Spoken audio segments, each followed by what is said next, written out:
Ladies, gentlemen, Old School RuneScape just posted a new video, the making of Varlamore. I want to watch it. I want to see what the exclusive behind the scenes has to offer for us. It's a nice little short video.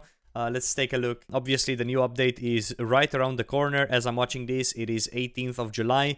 The update is somewhere in the 20s. I don't even know. So less than a week away from the update, I'd say. And yeah, let's see what this video has to offer.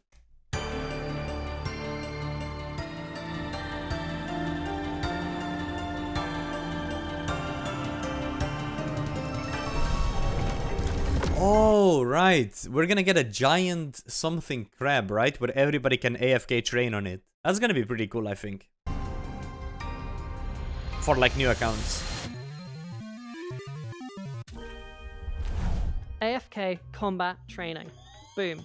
That is the That is cool though. Like, look at him. Look at his big chunk, bro. line. That's what the Gemstone Crab is for. It's big, it's colorful and shiny, and people like big, colorful and shiny things. The thing to really note is the crab doesn't have health. The crab doesn't care how many people are fighting it. The crab is functionally immortal. What?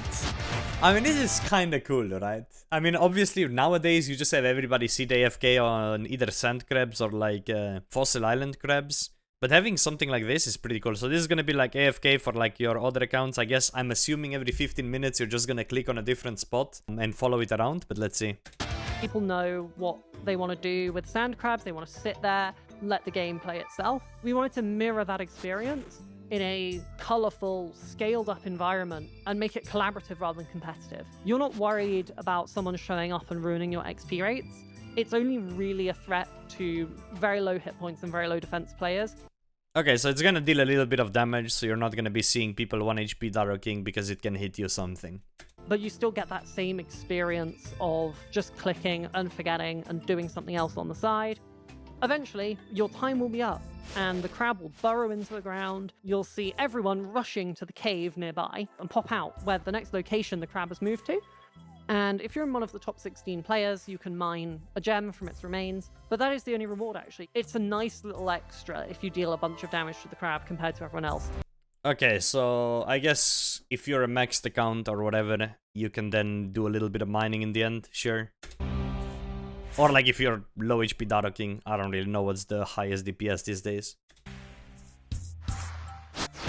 I've managed to bring back a fun little character I introduced in Varlamore Part 1.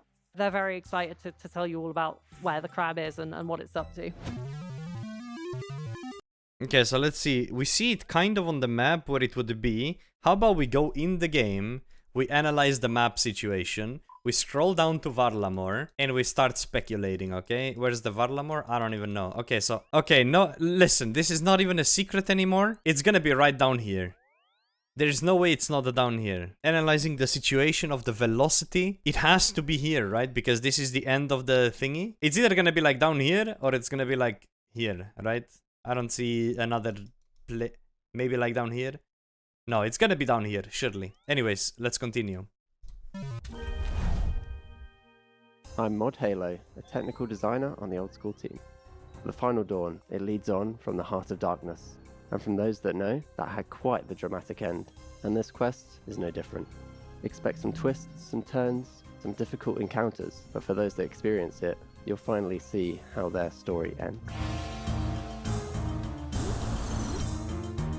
So the Final Dawn starts. This is a pretty cool area that he was sitting in. You would have to complete Heart of Darkness and the Perilous Moons quest.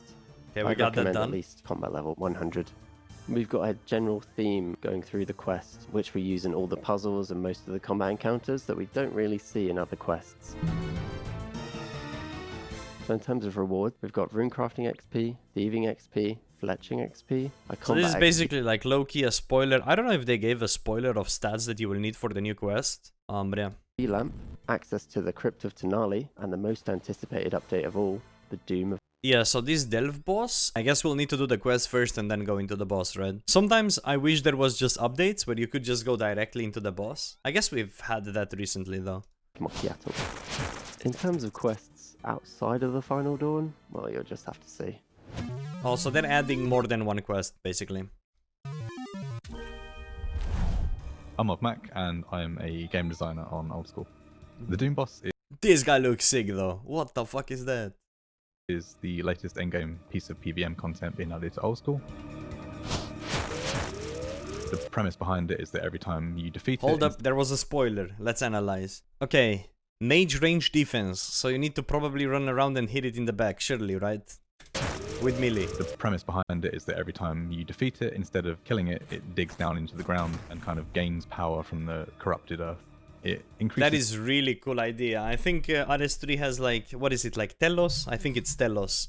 One of the bosses where you can just keep the loot and then the loot gets better and better and the boss gets harder and harder. Is it Telos? I don't really remember. Something like that. It's one of the bosses. It's up to 8 times with difficulty steps each way. So once you get to level 8 and you go in again, you're rolling at the highest loot potential. So the idea is that you want to go in and sort of stay at level 8 for as long as you can before you decide that you're exhausted or you've run out of supplies and you want to leave. Okay, so a lot of stuff to move away from. Big yellow ball that protects you from the AoE attack that hits everything. Rewards from the Doom boss, we have the... I like how they're doing this. They're doing like a soft spoiler, but not really. Vernic Treads, which are a new Tribrid boot. These are assembled from the 3 Cerberus boots. We also have the Confliction Gauntlets, which are a new...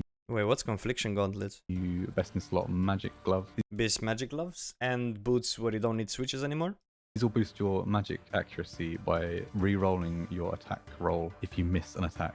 Lastly, we have the Eye of Ayak, which is a new 3-tick wand, which we think bridges the gap between the Sanguinetti staff and the Shadow of Tumagun quite nicely. We tried to offer That's a cool animation on the Doom, which felt appropriate for the difficulty that the boss is at, while also leaving us some room at the top end for mega rares from raids. The journey to the final design of the Doom boss was quite interesting. It's hard to create something that really tests people at that end, while also maintaining a level of repeatability and not making the player feel burned out. It was quite heavily inspired by the Leviathan and Muspa, and there's definitely some elements of that in there, so players that enjoyed those bosses from Old School will definitely feel at home. I feel like here, Leviathan and Muspa are alright bosses, yeah. I'm Mod Squid. So I guess it's gonna be very grindy. I wonder how hard it's gonna get on like the deepest floors. If it's gonna be like farmable, or if it's gonna be like you're expecting to do like 1 kill and then have to dip. And I'm a systems designer on Old School RuneScape. The fletching update for Varlamore Final Dawn involves some Ents that are wandering around the Auburn Valley. If you head over there, you'll see them wandering about between various sites That's a cool that looking they are area. worshipping at. When you get there, you'll find a friendly person called Ranulf, and if you help him out, he will show you how to build totems and pay homage Wait, to what the is spirits this of on the forest. bottom of the screen? Why is that even a thing? Balancing XP rates with this update is a tricky one. We've sort of positioned it more at the higher level, so you'll be fletching your bows as usual up to sort of around U level, and then the activity starts to become better than just Alright, so like 60 level basically. bank standing and doing bows. So, but also there is running around in the activity, so you can fletch your bows as you run about. To integrate this with the broader economy, you need to decorate your totems with bows or stocks or shields that you've fletched from the wood you're using to build the totem. You can use all the items you've been training fletching up to decorate your totems, and that will then put more demand on logs and those items for people who just want to do the activity. And additionally, from the activity itself, you'll get these new Ent branches, which will be in demand for crafting atlatl darts and new cosmetic items. Oh, right. Dude, this is gonna be so good for my Varlamore hardcore. If I really start playing it again, which I am on the side, very slowly, AFKing. But if I get a atlatl, and this is the method of me obtaining the darts, that can actually be really good. Because then I have infinite amount of darts that I can use for 99 range, then I can use 99 range in combination with my very high melee stats to tackle on the Colosseum. Use the Ent branches to craft the shafts, and then you'll also use some antlers that are dropped from the Custodian Stalkers in another part of Varlamore Final. Okay, so basically you'll be able to make atlatl darts by simply doing two things, doing fletching and killing something else. Dawn to craft the heads. We're really excited to see how players approach this new update with a more active fletching method. We're really interested to see how people come up with different routes, different ways of fletching on the go, and generally collaborating to figure out the best way to approach the content. Okay. I've ended up being very involved in the new Slayer creatures. We've got 3 tiers of Custodian Stalker, so technically we've got 3 new Slayer creatures. From a narrative perspective, we know it's hostile Custodia Pass. It's been shut for ages. People have Oh, really... okay, so to put it in perspective of what she's talking about, this is going to be this. The bridge, let's say the bridge between Varlamore and Zeya, right? So this sort of area is what we're talking about right now in game. gone through there. We've got these creatures that kidnap and eat people. So why not ground that in a narrative of missing people from a nearby town? Just gives this reason for them to exist in the way that they are. And of course, there is a small quest to unlock them. You need to be introduced to them. You need to understand the threat they pose and the impact they have on the local area. The drops are the draw for people, and each tier of Custodian Stalker is going to have a slightly different use case for slaying. You're going to get broken antlers. I wonder what the Slayer requirement is going to be for them, because once again, like, this could be really big for the Varlamore account, if I can actually farm them. These will be a part of crafting atlatl darts for yourself, so you won't have to keep running Moons of Peril to keep yourself supplied.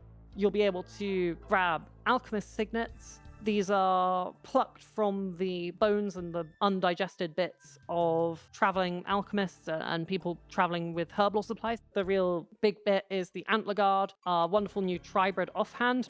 Tribrid offhand? Brother, this is gonna be sick for my Varlamore account. Like, I'm not even kidding. I do not have an offhand, right? Well, I'm using the Sulfur Blades, though. Wait, now that I think about it, I don't really have a really good one-handed weapon. But I will probably have a staff. So maybe it's going to be useful with a staff. Again, for the Colosseum. Designed mostly for chill and kill Slayer. Flexibility here was like such a huge part of how we were designing the Stalkers and the drop table, and just, it's all really satisfying. Oh, hell no.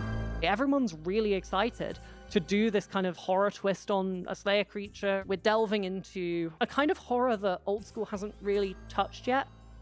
This is hostile. There's something in the shadows. This is not like, ooh, I'm big, I'm strong, I'm brave. It's, oh, I'm scared and there are things in here I don't want to encounter. Interesting, interesting.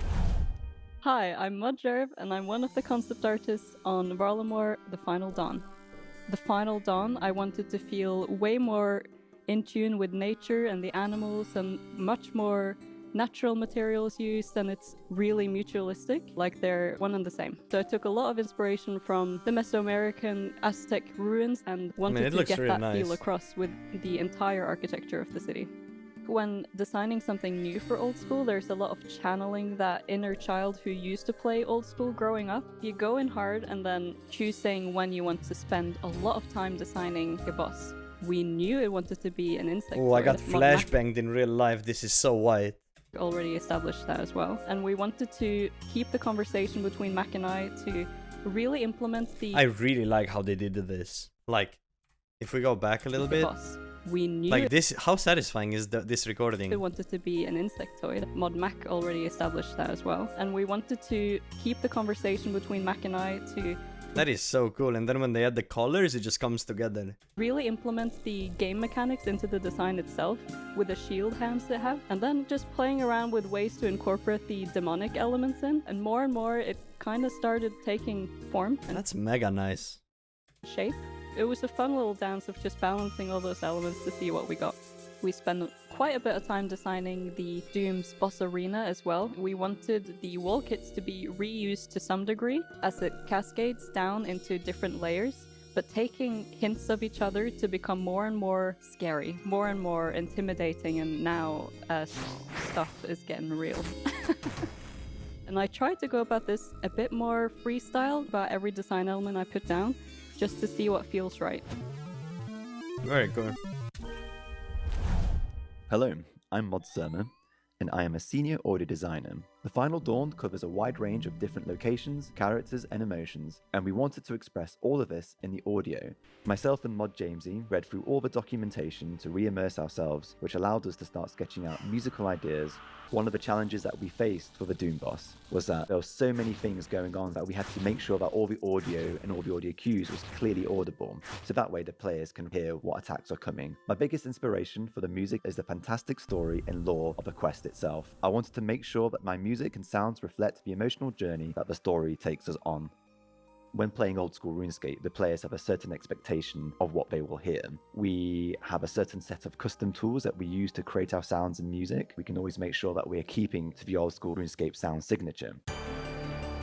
If I had to pick a favourite piece of music, it must be the track that concludes the Varlamore storyline. This can be heard in the final combat encounter of the quest. It's a suitable epic to conclude the saga.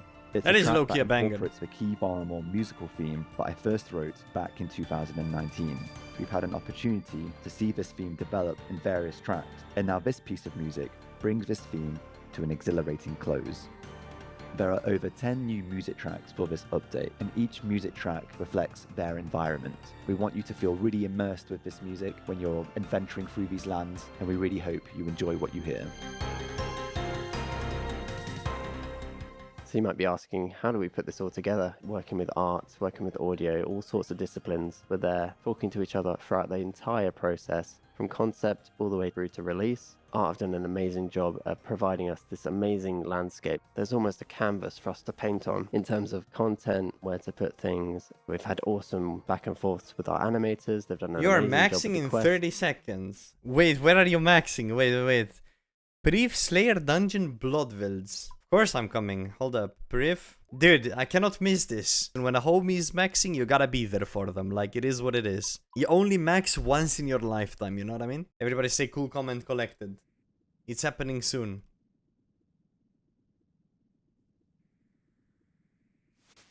There it is. The max. Nah, big rats, boss, big rats. Right, that being said, fellas, we got a job to finish. You know what I mean? Here we go. And everything else, and audio as well.